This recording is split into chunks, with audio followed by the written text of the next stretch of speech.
Bom, pessoal, hoje nós vamos falar de arrebatamento, que não é um assunto comum ao espiritismo, né? Ele é mais estudado, mais discutido nas outras denominações cristãs, né? Nossas irmãs.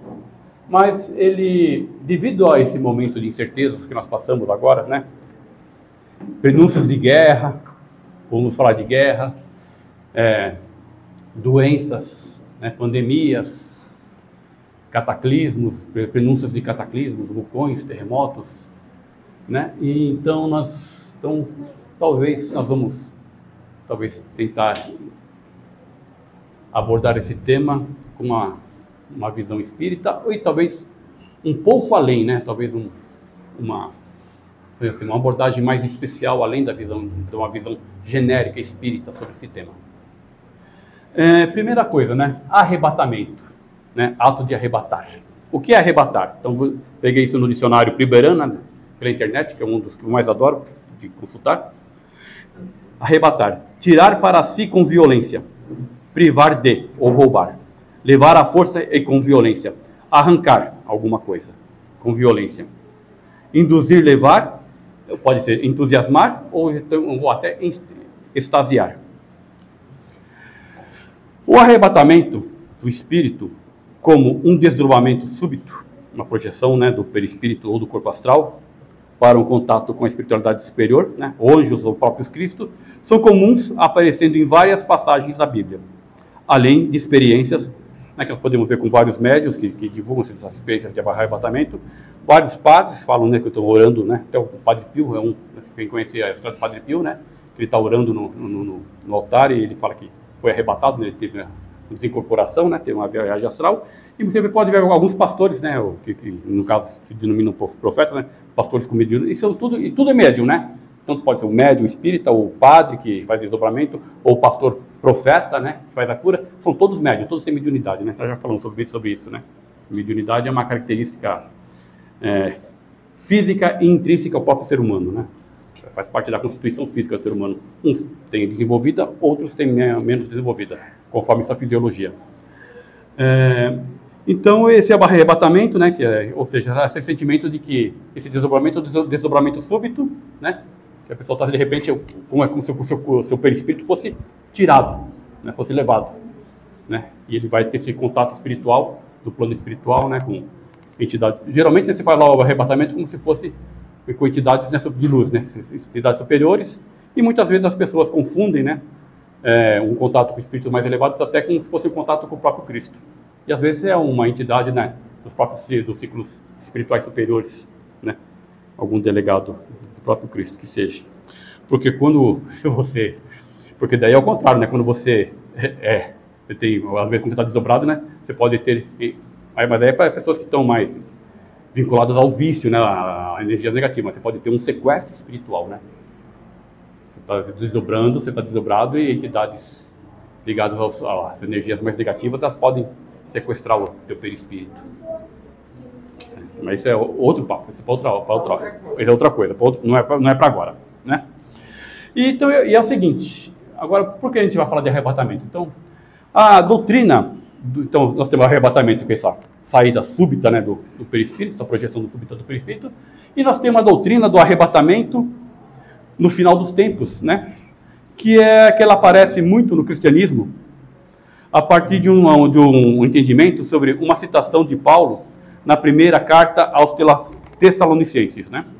E aí está no capítulo 4, versículos 15 e 17, que Paulo vai dizer assim, né? Dizemos a vocês, pela palavra do Senhor, que nós, os que estivermos vivos, os que ficamos até a vinda do Senhor, certamente não... Vou mais para cima que o óculos está pouco. Não precederemos os que dormem, pois dada a ordem, com a voz do arcanjo e o ressoar da trombeta de Deus, o próprio Senhor descerá dos céus e os mortos em Cristo ressuscitarão primeiro. Depois nós, os que estivermos vivos, seremos arrebatados, a palavra aqui, com eles nas nuvens, para o encontro com o Senhor nos ares. E assim estaremos com o Senhor para sempre, né? Vamos lá. Esta carta foi escrita por volta do ano 50 depois de Cristo E ela foi escrita cerca de 50 anos antes do João Evangelista ter recebido a visão do Apocalipse. E nós podemos dizer que, né, num primeiro momento, que Paulo, né, teve uma certa premonição sobre um certo momento que depois seria descrito aproximadamente, não podemos dizer que é uma visão certa, que estaria lá na visão do Apocalipse, sempre lembrando que o Apocalipse também é uma visão simbólica, ou seja, Paulo teve uma visão simbólica de um momento no futuro, que depois dessa mesma visão seria proximamente descrita depois no Apocalipse, 50 anos depois, na visão de Paulo. E seria uma descrição mais integral, né, mais completa. Né?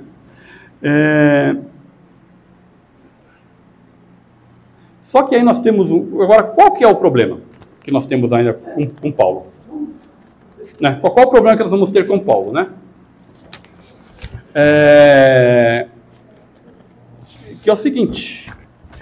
Quando a gente vai estudar os pergaminhos do Velho, né? Vamos pegar os pergaminhos, os manuscritos que são traduzidos e compõem, né, o corpo do Novo Testamento, né? Que você tem o Velho e o Novo Testamento na Bíblia, né? Que são considerados os mais autênticos e tudo mais, são os que estão sob a guarda da Sociedade Bíblica de Jerusalém.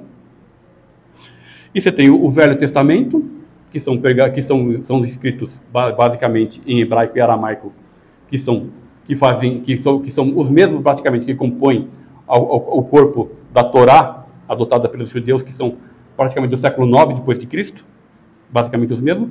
Só que os pergaminhos em grego que compõem o corpo do Novo Testamento, os mais antigos são também desse período, entre o século IX e o século XII. Só que nós temos um problema sério, que no século VI, né, o ano de 535, no segundo concílio de Constantinopla, o nosso conhecido já Justiniano, ele fez aquele grande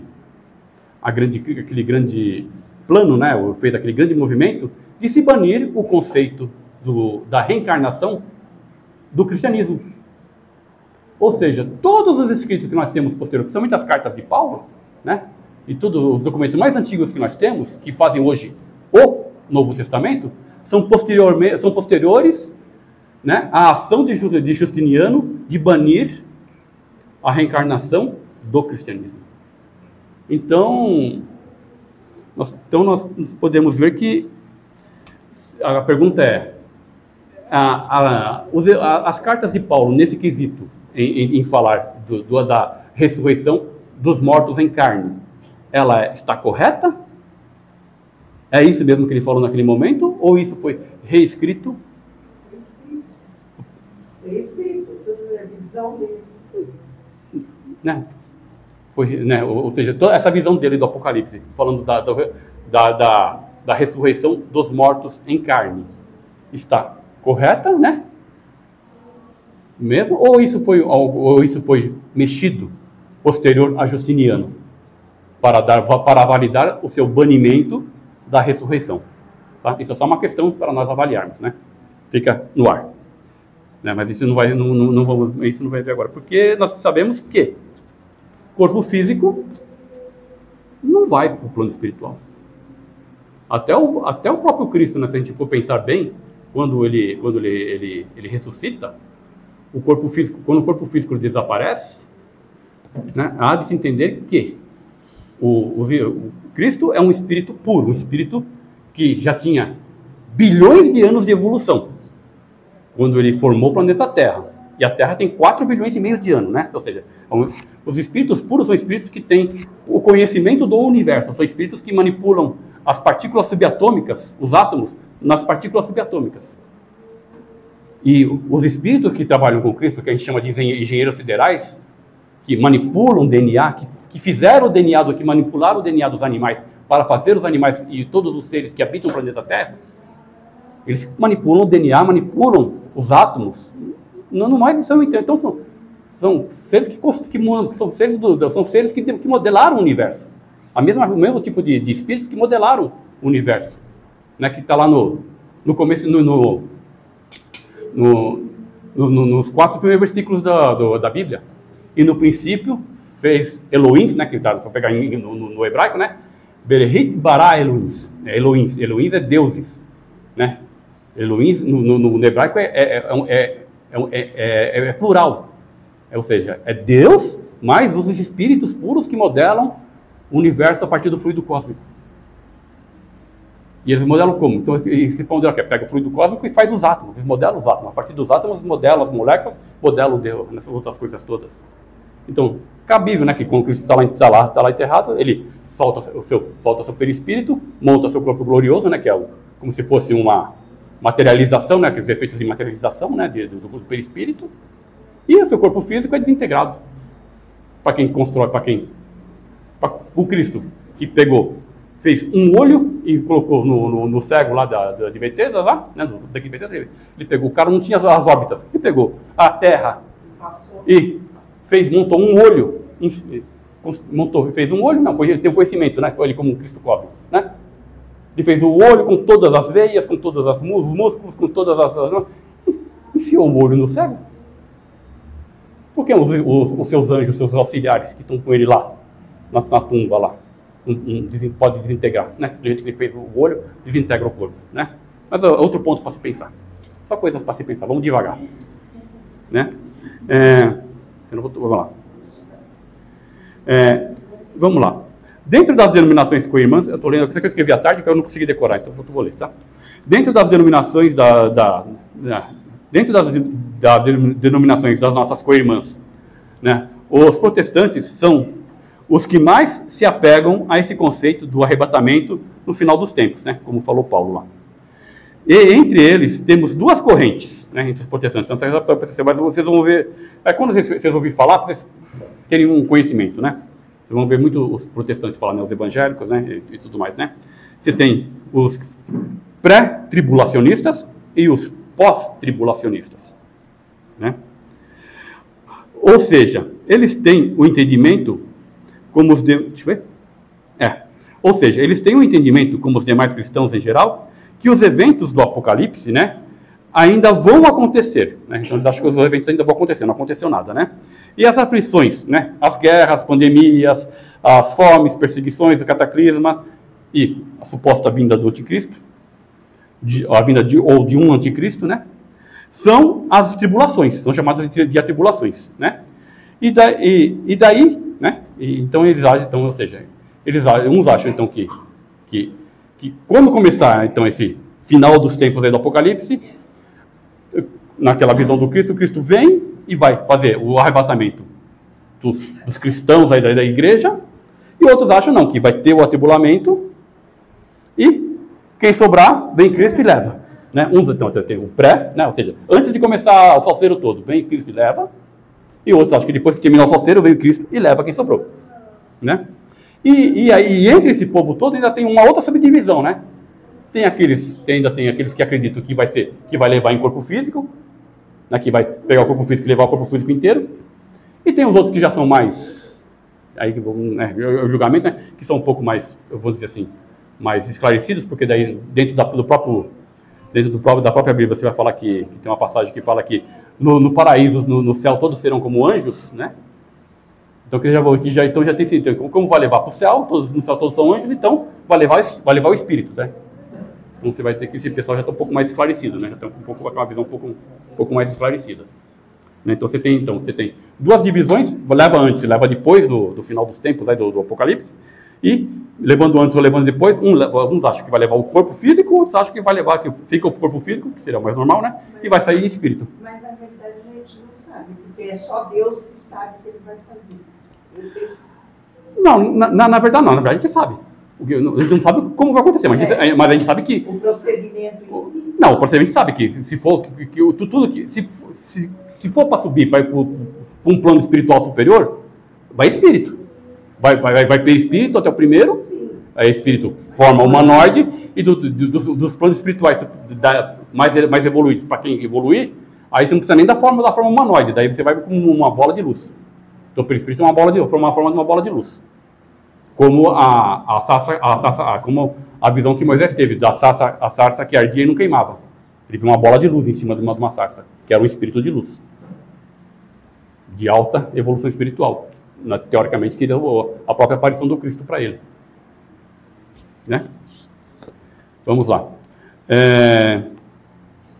Fazendo uma pesquisa sobre o assunto relativo, desse mesmo assunto, né, na doutrina espírita, eu fiz uma pesquisa geral, né? Vemos uma abordagem mais genérica referente, né? Nós vamos falar sobre a transição planetária, sobre o arrebatamento, sobre transição planetária e o conceito de arrebatamento aplicado ao desencarne, né? E ao recolhimento dos espíritos no plano espiritual, né? Quando você vai fazer uma pesquisa geral, né? Arrebatamento sobre a visão espírita, fazer uma pesquisa no Google lá e mandar ver, vocês vão ver vários conceitos, o pessoal falando sobre arrebatamento como sendo justamente um desencarne e o recolhimento dos espíritos, né? Pelo plano espiritual. Mas aí, então, agora eu vou chamar vocês agora para um outro estudo, né?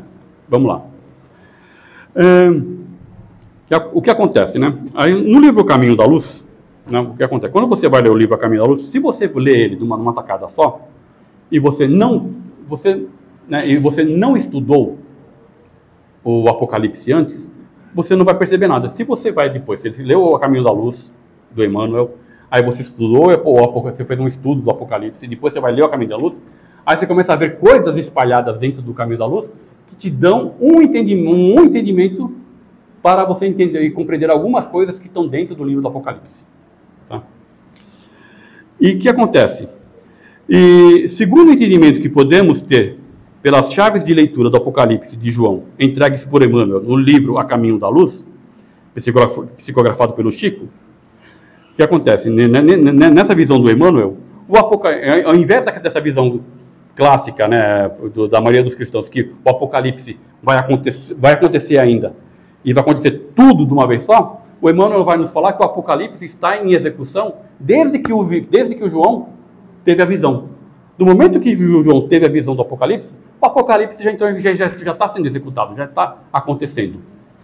E a visão do João, ele vai falar que, que do primeiro ao quinto selo já foi aberto e eles correspondem a acontecimentos históricos e religiosos espalhados dentro da história humana, até o quinto selo, né? E você percebe isso depois que você já estudou o Apocalipse e depois você volta a ler o Caminho da Luz, né? Mas acontecimentos desses seriam o quê? Então, as guerras? Não, alguns eventos históricos. Por exemplo, vamos lá, só para falar um. Por exemplo, o primeiro evento que ele vai pontuar, que ele vai destacar, que ele vai falar, por exemplo, na contagem que está dentro do Apocalipse, que ele fala assim que quando a igreja, né, ou a mulher, né, ela foge para o deserto para se esconder da besta. E o Emmanuel ele fala que ele inicia essa contagem, ele fala assim, que é os 1260 dias, ele inicia essa contagem no ano de 610. E ele termina essa contagem, e os 1260 dias são 1260 anos, e acaba no ano de 1870. Quais são os dois fatos históricos que marcam essas duas datas, esses dois pontos? 610, a consolidação do papado, ou seja, o papado, o pessoal fala, o primeiro papa Pedro, não sei o quê, e o pessoal começa a contar os papas para trás, mas o papado, como instituição do Vaticano, só foi instituído no ano de 607. Daí, no ano de 607, o imperador Focas, que é o imperador romano do Oriente, né, que o Império Romano do Ocidente já tinha caído, ficou o Império Romano do Oriente. Ele instituiu o bispado de Roma como sendo a chefia da Igreja Católica Romana. Aí eles mandam as cartas para todos os bispados do Império, da Europa. Aí, como é no pé, né, nos cavalos, volta, 3 anos para voltar as respostas. Daí no ano 610, volta as respostas, todo mundo reconhecendo o bispado de Roma como sendo a chefia da igreja, institui-se o papado. Ou seja, a figura do Papa só foi instituída no ano 610. E aí a Igreja Católica pega todos os bispos de Roma do ano 610 para trás e coloca eles como Papa. Aí, voltando na história, daí quando você vai ver o ano de 535... Hã? Não, quando eu falei do Justiniano, o ano de 535. Não, 635. Quando eu falei do Justiniano lá atrás, o chefe da igreja no ano do tempo Justiniano não era o Papa, não era o bispo de Roma, era o imperador romano. Ele que era o chefe da igreja. Quando ele fez aquela alteração de abolir a reencarnação, ele era o chefe da igreja. E aí quando você vai procurar os escritos, fala, não, mas o Papa estava lá, não sei o que, mas não era o Papa, era o Bispo de Roma, ele não era Papa ainda naquela época. Quem mandava na igreja naquela época era o Bispo de Roma. Quem mandava era o imperador romano do Oriente que mandava na igreja naquela época. Né? Então, e mesmo tendo o Bispo de Roma, esse domínio do Império Romano do Oriente, posterior Império Bizantino, vai até o ano de 750.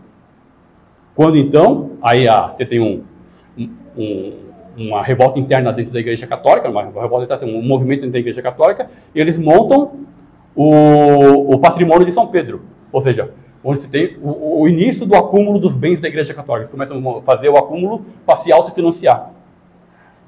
E aí quando começa então a instituição do poderio econômico e político da Igreja Católica dentro da Europa. E esse é o terceiro cavaleiro. Não, é o terceiro cavaleiro. Que é o cavalo que vai, o cavalo preto. Não vai dizer, o cavalo preto que vem com a balança na mão é a morte. Não é a morte. Porque a figura do preto como luto só aparece na Idade Média. No tempo do João Evangelista, a cor preta era uma cor de luxo, que nem o púrpura. Porque eles não tinham como tingir preto. Para se tingir uma coisa de preto, um tecido preto, era muito caro, era um esforço danado. O preto era a cor de luxo. Então, quando vem o cavalo preto, é um cavalo de luxo, de riqueza. A balança na mão, justamente, é o poder de barganha que a igreja vem. Que o cristianismo vem. E ele fala, justamente, ninguém vai... O pessoal fala, não, que agora o tempo moderno que botou código de barra na cabeça, ninguém vai comprar e vender se não for o Cristo. Cristo não. Do momento que se monta o patrimônio de São Pedro, a igreja ganha o poder, a igreja católica, ela ganha o poder econômico e o poder político sobre a Europa medieval. Se não tinha se o cara era proclamado rei, se ele não fosse lá beijar a mão do Papa, ele não podia assumir o poder dele. E você ia lá e comprava o título de rei, o título nobiliário.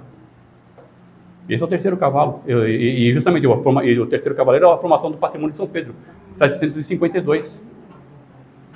Né? Então, ou seja, essa é isso que o Emmanuel vai falar. E em 1870, que ele vai falar, que seria o quinto selo, é quando no Concílio Vaticano I, é promulgada a Epístola Papal da infalibilidade do Papa. Ou seja, como um homem encarnado, mortal, vai falar que é infalível, se compara a Deus? Ah, não, mas ele age sob a inspiração. Mas todo mundo, mesmo que você age sem inspirado, a gente não erra. Você não tem um monte de gente inspirada, médio inspirado, que faz coisa errada? Não é da vontade de Deus. Não é da vontade do Cristo. Então, entendeu? Então o Emmanuel dá dessas dicas para nós, dentro do texto. Até o quinto selo aconteceu. O que falta acontecer? O sexto e o sétimo selo. E o que significa o sexto e o sétimo selo agora, para nós? Que não aconteceu agora. Justamente agora já estamos chegando, vai chegar o quê? São as mudanças na geologia, nas geofísicas, no planeta Terra, agora justamente na transição planetária. São as mudanças necessárias, ou seja, o endireitamento a inclinação do eixo de rotação da Terra e a mudança nas placas tectônicas necessárias.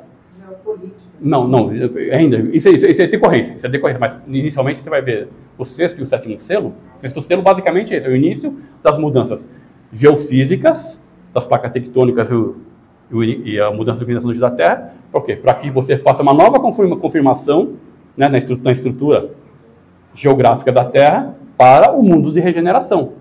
Aí tanto que no final do Apocalipse fala, e viu uma nova terra. Ou seja, você vai mudar a posição das placa tectônica, vai ter aquele continente, hoje em dia o continente africano já está rachando, e vai acabar de rachar. Tem continente que vai dar uma fundadinha, tem continente que vai dar uma levantadinha. Né? E assim vai. Né? E as mudanças geopolíticas, né? Justamente, que você vai ter coisa que nós estamos vendo agora. Quem é mal, né? Quem tem aquele instinto de maldade, não é, vamos falar de maldade, mas quem é apegado ao materialismo está cada vez mais materialismo. Quem é apegado ao poder está cada vez mais apegado ao poder. Né? Quem está apegado ao dinheiro está cada vez mais apegado ao dinheiro. Ou seja, as pessoas estão levando ao extremo, né, as suas características. E isso, né, e quem está no topo das pirâmides políticas e de poder, voltando o quê? Isso está como a gente está vendo aí, está combinando em. Estão sempre. Ou seja, está com a guerra da Ucrânia. De repente fala, a guerra da Ucrânia vai descambar para uma terceira guerra mundial. Agora nós estamos vendo no Oriente Médio. Vai descambar para uma outra guerra regional, e da guerra regional vai descambar para uma guerra mundial. É agora? Não sei. Entendeu? Nós estamos nessa iminência, né? E quando a gente vê no Apocalipse, na sexta trombeta, lá a sexta trombeta basicamente trata de uma guerra mundial e uma guerra atômica, como teve em Capela. Os exilados de Capela, no final, os espíritos, quando passou a régua lá para os espíritos desencarnarem no final para virem para a Terra, a maioria dos espíritos que foram desencarnados lá, desencarnaram numa guerra atômica. Então, só para encerrar, que já está passando da hora. Então o que vai acontecer então? Né? Então, quando a gente vai ler daí, o que acontece? Quando a gente vai ler o Apocalipse, na verdade, o que o João vai falar para nós, que dentro do texto do Apocalipse, que na verdade a gente vai ter, o que dá para entender é o seguinte, que nesse fuzuê todo que vai ter, né, que ainda falta abrir o sexto sétimo selo, que vai ser preparado é o seguinte, que nós vamos ter preparado, tipo assim, junto às colônias espirituais, áreas, né, que para aqui. E é o seguinte, vai ter guerra, vai ter cataclisma, vai ter essas coisas todas, vai ter desencarne. Então, o arrebatamento vai ser desencarnes coletivos. A gente tem que estar preparado que vai ter muito desencarne coletivo. Não teve agora a pandemia do Covid? Não teve desencarne coletivo? Não está tendo dengue agora, não está morrendo gente pra caramba também agora? E pode ser que algum doido aí, sei lá, vai aparecer uma nova pandemia, mas desencarne coletivo. Entendeu? Então para nós o que vai ser o arrebatamento? Vai ser novos desencarnes, vai ser daqui para frente a gente vai poder começar a ver mais desencarnes coletivos e vai morrer, mas vai morrer só gente que é mais mal, gente boa? Não. Está na tua programação reencarnatória. Né? Pode morrer. Pode desencarnar tanto gente boa como gente ruim. Né? Depende da programação reencarnatória. E isso que o João vai falar para nós do Apocalipse, que os bons já estão junto às colônias espirituais e espirituais, já tem áreas preparadas para receber esse pessoal esperando, né, terminar a fase de transição. Agora, as pessoas que não tem jeito, que não vão conseguir ficar no mundo de regeneração, vão ser já encaminhadas para as naves aí que vão fazer o degredo, né, que vão levar para os mundos primitivos, como foi feito de Capela, do planeta Capela para a Terra, vai ser feito o pessoal que vai para os planetas novos aí que vão começar de novo. Né, que a gente costuma falar aqui, né, que vai caçar mamute nos novos mundos, né? Como é a mesma coisa, né? Quando o pessoal de Capela veio para a Terra, que nós estávamos na pré-história, né? O pessoal estava o homem das cavernas.